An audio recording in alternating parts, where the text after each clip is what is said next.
आप में से बहुत से लोगों ने मुझे अश्लील फिल्मों में देखा होगा। फिल्में भी ऐसी जिसमें अनजान मर्दों के साथ शारीरिक संबंध बनाने पड़ते हैं, जिन्हें आप कभी नहीं जानते, जिनका नाम तक नहीं पता होता। मैं आसाम के एक छोटे से शहर से हूँ, जहाँ पर मूलभूत सुविधाओं की भी कमी होती है। ज़िंदगी की शुरुआत में मैं केंद्रीय विद्यालय में एक अध्यापक के तौर पर काम करती थी, लेकिन उसके बाद पिता की मृत्यु हो जाने के बाद मुझे वापस अपने होम टाउन आना पड़ा। वहाँ पर मैं सरकारी नौकरी करने की कोशिश की और सरकारी एग्ज़ाम भी दिया। खुशकिस्मती से मुझे सरकारी नौकरी मिल गई और मैं 5 साल तक नौकरी करती रही, लेकिन मुझे कहीं न कहीं यह लगता था कि मुझे अपना करियर मॉडलिंग और एक्टिंग में बनाना है, जिसके लिए मैं लगातार प्रयासरत थी। पर यह इंडस्ट्री ऐसी है जिसमें नए लोगों को मौका जल्दी नहीं मिलता। यदि आप मौका मांगते भी हैं तो बदले में आपको कॉम्प्रोमाइज़ करने को कहा जाता है, या फिर आपके पास एक बहुत अच्छा सोर्स होना चाहिए। लेकिन दुख की बात यह है कि सोर्स लगाने वाला आदमी भी आपके साथ हमबिस्तर होना चाहता है। मैं छोटे शहर के होने की वजह से मुझे पता चला कि अगर मैं अपना फ़ोटो शूट कर लूँ तो मुझे मौका मिल सकता है। मैं फ़ाइन आर्ट्स के स्टूडेंट थी और मुझे फाइनेंस बहुत पसंद था, इसलिए मैंने बोल्ड फ़ोटोशूट कराया और उसे कई लोगों को दिखाया, लेकिन मुझे हर जगह से रिजेक्शन ही मिलता था। काफ़ी समय बाद मेरे पास एक फ़िल्म का ऑफ़र आया। फ़िल्म काफ़ी ज़्यादा बोल्ड थी और उसमें काफ़ी हॉट सीन थे। पहले जब मुझे इसके बारे में पता चला तो मैंने मना कर दिया, लेकिन बाद में डायरेक्टर और प्रोड्यूसर ने मुझे समझाया कि यह फ़िल्म सिर्फ एक विशेष ऐप के ऊपर ही रिलीज होगी, जिसमें गिनती के कुछ सब्सक्राइबर होते हैं और वह पैसे देकर आपकी वीडियो देखते हैं। क्योंकि मैं काफ़ी छोटे शहर से थी, इस वजह से मुझे इसका अंदाज़ा नहीं था कि अब क्या होता है, यह कैसे काम करता है। काफ़ी सोचने के बाद अपनी नौकरी करते हुए मैंने प्रोजेक्ट के लिए हाँ बोल दिया। प्रोजेक्ट की शूटिंग शुरू होने की थी मुंबई में। मैं यहाँ रहती थी असम में। मेरी फ़्लाइट टिकट कराई गई और मुझे मुंबई बुलाया गया और काफ़ी अच्छी तरह रोका गया। मेरे लिए यह सब बिल्कुल एक नया अनुभव था। पहली बार हवाई जहाज़ में बैठना, एक 5 स्टार होटल में रुकना, ऐसा लग रहा था मानो मैं सच में एक बड़ी स्टार और सेलिब्रिटी हो गई हूँ। फिर बारी आती है शूटिंग की। शूटिंग काफ़ी ज़्यादा बोल्ड थी, जिसमें कई सारे न्यूड सीन भी थे। इतने सारे लोगों के सामने नग्न खड़े होना मेरे लिए काफ़ी ज़्यादा कठिन कार्य था। फिर भी मैंने सोचा कि मौका एक बार मिलता है, इसे करते हैं अच्छे से। शूटिंग ख़त्म होती है और मुझे वापस रवाना किया जाता है। मैं नॉर्मल अपने घर वापस आ जाती हूँ और काम में व्यस्त हो जाती हूँ। शूट होने के 1 साल बाद मेरी पिक्चर अब के ऊपर आती है, पर मैं इस बात से बहुत अनजान थी। इस इंडस्ट्री में प्राइवेसी नाम की भी एक चीज़ होती है, जिसमें आपकी ओरिजिनल कंटेंट को चुरा करके अलग अलग वेबसाइट पर डाला जाता है, और यही मेरी ज़िंदगी का टर्निंग पॉइंट था। जैसे मेरी फ़िल्म ऐप पर रिलीज़ हुई, वह अलग अलग वेबसाइट पर चलने लगी, लोगों के टेलीग्राम पर शेयर होने लगी, लोगों के व्हाट्सएप पर शेयर होने लगी, और वह इतनी वायरल होने लगी कि मेरे जानने वाले भी से देखने लगे। मेरे पास कोई शब्द नहीं थे इसकी सफाई देने के लिए। मैं क्योंकि एक छोटे से शहर होने की वजह से मुझे पता ही नहीं था कि यह सारी चीज़ भी हो सकती है। अब इसके बाद कार्यस्थल पर काम करना मेरे लिए काफ़ी कठिन हो गया था। लोग मुझे घूरते, सामने से मुझे ऑफ़र करते, मेरे घर पर आ जाते।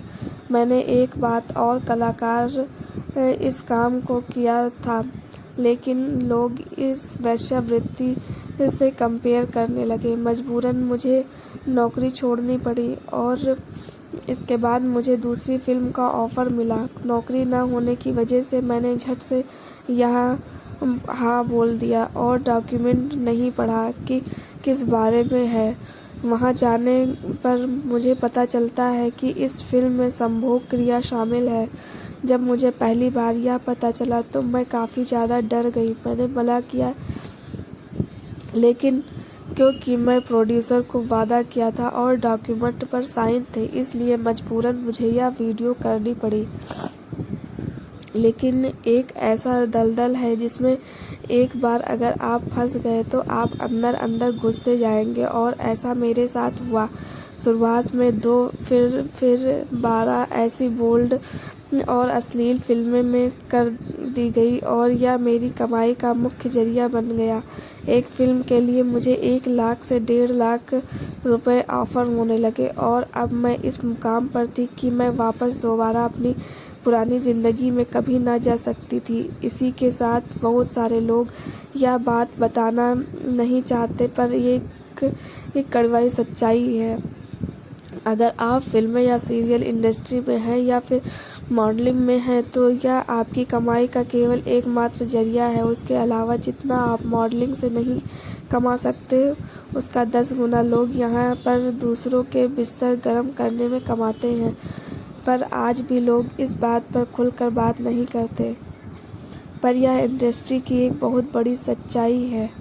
बड़े बड़े पॉलिटिशियन, बड़े बड़े व्यापारी, बड़े बड़े एक्टर और फिल्म निर्माता यह सबसे बड़े ग्राहक होते हैं। जहां एक फिल्म के लिए आपको 50,000 से 1 लाख मिलते हैं, वहीं उनके साथ एक रात गुजारने के लिए आपको 5 लाख रुपए तक मिल सकते हैं। और ये काम इस इंडस्ट्री में काफ़ी ज़्यादा आम है, और हर एक लड़की जो अपने करियर को लेकर सीरियस है वह इस काम को करती है।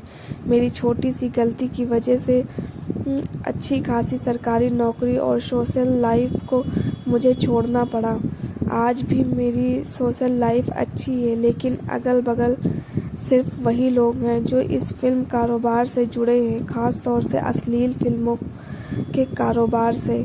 और इस सोशल लाइफ की सबसे बड़ी खराबी यह है कि लोग यहाँ पर आपको सिर्फ मतलब पड़ने पर याद करते हैं, और उनके रिश्ते हमेशा खोखले रहते हैं। और छोटे शहर की उन लड़कियों को मैं यह बोलना चाहूँगी, अगर वह मॉडलिंग और एक्टिंग में आना अपना करियर बनाना चाहते हैं, और वह एक अच्छी फैमिली से आते हैं, और दूसरों के साथ संभोग करना या वेश्यावृत्ति करना उन्हें कहीं से भी पसंद नहीं है, तो गलती से भी इस करियर को ना चुने। हो सकता है 100 में से 2 लड़कियां इस चीज़ का शिकार नहीं होती, लेकिन 98 लड़कियां इस चीज़ का रोज़ शिकार होती हैं। और एक बार अगर कुछ दलदल में फंस जाएं तो उनका निकलना मुश्किल ही नहीं नामुमकिन हो जाता है, और इसी लाइफ के साथ उन्हें आगे जीना पड़ता है। दूर से दिखने में हमारी ज़िंदगी काफ़ी ज़्यादा ग्लैमरस और अच्छी लगती है, पर वास्तव में हम अंदर से खोखले होते हैं। हम ऐसे लोगों से घिरे होते हैं जो सिर्फ और सिर्फ अपने मतलब के लिए आपसे जुड़े हैं। वह आपसे आपके मुंह पर अच्छे बनते हैं, अच्छी बातें करते हैं, लेकिन आपकी मूर्ति ही उनका दूसरा चेहरा नज़र आने लगता है।